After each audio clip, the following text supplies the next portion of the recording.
आपने एक बहुत ही टी चीज़ को पकड़ा है और उसकी एक कुछ हिस्ट्री है। मुझे उम्मीद है कि हमारे बहुत सारे पाकिस्तानी भाई बहन भी इस शो को देख रहे होंगे और उन्हें गुजरात के दंगों को लेकर के हमेशा वन साइडेड कहानी ही सुनाई गई है। तो मैं यहाँ पर कुछ मिथ्स को बर्स्ट करना चाहूँगा। अक्सर ही बताया जाता है, पाकिस्तान के अंदर तो यही खबरें जाती हैं कि मोदी के राज में 2000 मुसलमानों को मार दिया, लेकिन एक्चुअल फिगर 2000 नहीं है। वैसे मुझे शर्म आ रही है ये नंबर्स बोलने में। ये कोई खुशी का मौका नहीं है, ये कोई खुशी की चीज़ नहीं है कि मैं ये कहूँ कि 790 मुसलमान मारे गए थे और 240 हिंदू मारे गए थे। ये जॉइंट पार्लियामेंट्री कमेटी की रिपोर्ट थी जो कांग्रेस के राज में बाद में मनमोहन सिंह जी जब प्राइम मिनिस्टर थे तब टेबल हुई थी और उस रिपोर्ट के ये फिगर्स हैं। 790 मुसलमान मरे, 240 हिंदू मरे। ये बहुत बदकिस्मत नंबर है, लेकिन ये फैक्ट्स हैं जो कांग्रेस के राज में आए थे। अब इमीडिएट रीजंस ये थे कि साहब एक ट्रेन थी जो अयोध्या, जो हिंदुओं का एक बड़ा, जैसे मुस्लिम भाई बहनों का जैसे मक्का या मदीना होता है, वैसे अयोध्या राम जी का जन्मस्थल माना जाता है। वहाँ से तीर्थयात्रियों की एक ट्रेन अयोध्या से लौटी थी। वो गुजरात के गोधरा स्टेशन के ऊपर थोड़ा सा आउटपोस्ट पे खड़ी हुई थी और उसमें जो यात्री थे, तीर्थयात्री थे, कुछ विश्व हिंदू परिषद के लोग थे, कुछ आरएसएस के काडर थे, जिनका अयोध्या में आना जाना लगा रहता है।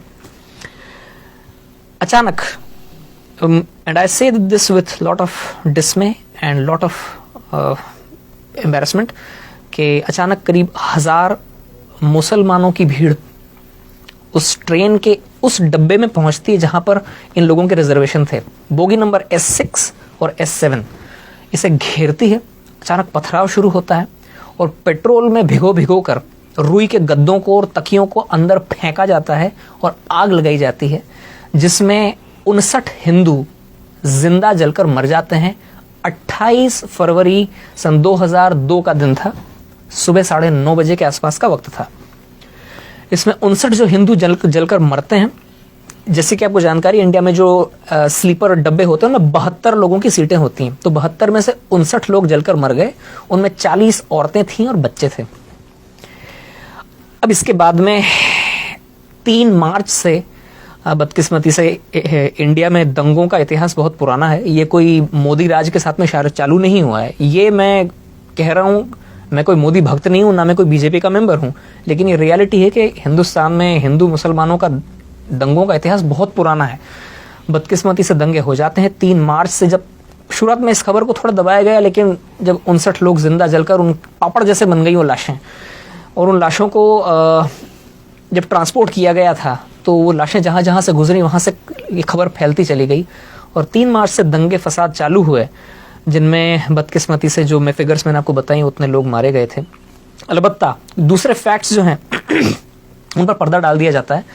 ऐसा पहली बार हुआ था जब किसी भी राज्य में दंगे शुरू होते ही 48 घंटे के अंदर अंदर वहां के चीफ मिनिस्टर ने आर्मी को आने के लिए ग्रीन सिग्नल दे दिया हो। 5 मार्च का दिन था, आर्मी की टुकड़ियां पहुंच गई थी फ्लैग मार्च करने के लिए। दूसरी बात, ऐसा पहली बार हुआ इंडिया में कि पुलिस की गोलियों से 100 हिंदू दंगाई मारे गए थे। ये फैक्ट्स हैं, ये डॉक्यूमेंटेड फिगर्स हैं, मैं अपने मन से नहीं बता रहा हूं।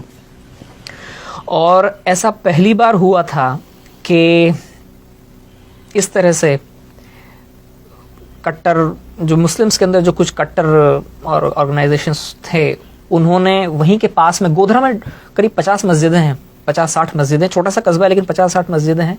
हो सकता है उनमें से कुछ मस्जिदों को सऊदी फंड्स आते हों, जहां पर वो वहाबिज्म की जो एक्सट्रीम हार्डलाइनर आइडियोलॉजी वहां से वो प्रोपोगेट करते हैं।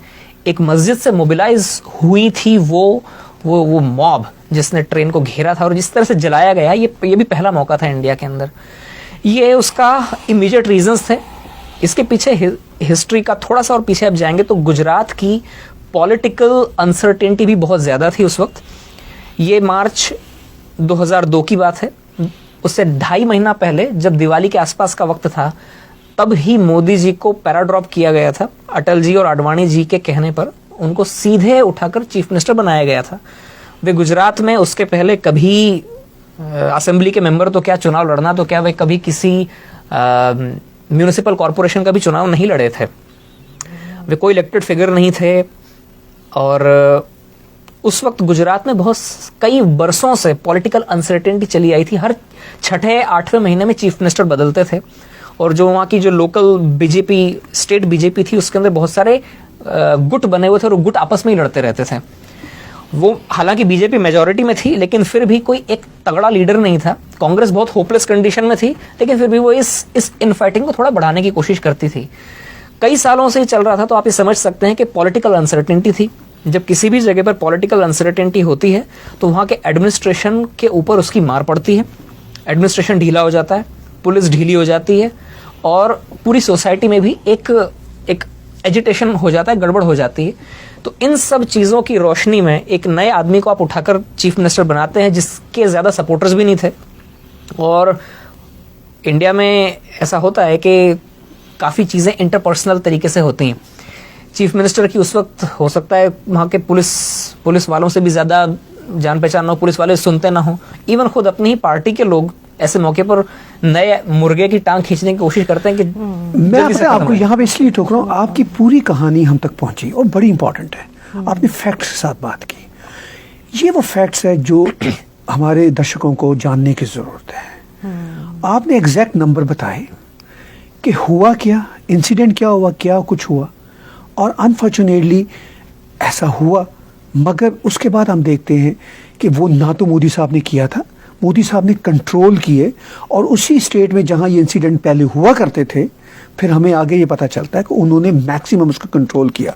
मैं कनाडा में गया हूं, जब मोदी साहब हार्पर गवर्नमेंट के ज़माने में यहाँ पर आए थे, तो सबसे बड़ा डेलीगेशन गुजराती मुसलमानों का उनके साथ मिला था, और कितने प्यार से वो मिले थे। मैं इस वक्त काश में रेडी होता तो मेरे पास वो वीडियो में दिखाता अपने दर्शकों को। ये तो वो फैक्ट है। अब देखिए, एक चीज और जोड़ना चाहूंगा इसमें कि उन दंगों के बाद मोदी जी, ये फैक्ट है जी, एक के बाद में 3 इलेक्शन जीते हैं, 5-5 साल। बिल्कुल ऐसा है। अगर उन्होंने दंगे करवाए होते जैसा कि लोग बोलते हैं, नहीं, वो तो एक सिस्टेमिक कैंपेन है ना उनके खिलाफ, डेमोनाइज करने की। तो गुजरात की जो पब्लिक है, इंडिया की सबसे ज्यादा एजुकेटेड पब्लिक में से मानी जाती है। वो इतनी बेवकूफ तो नहीं है कि किसी मास मर्डरर को एक के बाद में 3 इलेक्शन जिताएगी। और दूसरी बात यह है कि एक बार जब ये जम गए वहां पर, तो इतिहास साक्षी है, तारीख गवाह है कि उसके बाद में फिर गुजरात में कभी कोई दंगा नहीं हुआ जी। और ये बड़ी दिलचस्प बात है कि आज भी इस आदमी की तनकीद करने के लिए लोगों को कुछ और नहीं मिलता है तो 17 साल पीछे जाते हैं। राइट। मतलब 17 साल से ये आदमी लगातार या तो गुजरात का चीफ मिनिस्टर था या इंडिया का प्राइम मिनिस्टर था।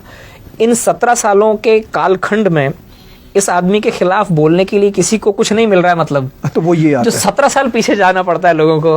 अच्छा, ये बड़ी दिलचस्प बात है।